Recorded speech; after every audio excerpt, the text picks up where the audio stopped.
Magandang araw po, welcome po sa aking channel of 9TV. Nandito po tayo ngayon sa Silang Cavite kung saan meron po tayong bagong video presentation. Isang residential farm property na meron pong fish pond at meron pong access sa ilog.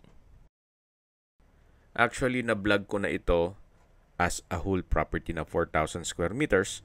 Pero po ngayon nakapag-desisyon si owner na ang ibebenta niya ay yung 2,000 square meters na titled.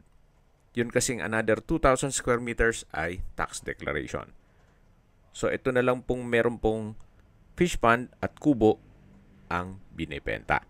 May access na rin po dito ng tubig at kuryente. Tungkol naman sa internet provider, pwede naman po kayo magpa-connect dito. Ang full video presentation po ay mapapanood nyo sa aking main YouTube channel na Nov9TV Official. Yan po yung kubo o isa sa mga kubo at sa likod po niyan ay yung daan papunta sa ilog. Mula naman po sa Barangay Road, ito po'y inner lot. Pero meron na pong kausap si owner tungkol sa right of way. Kaya please manage your expectation once na nag-set ng tripping gawa ng looban po ito or inner lot.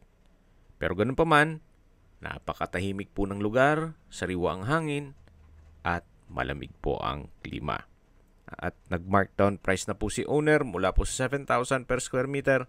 Binebenta niya na po ito ng 6,000 pesos per square meter net.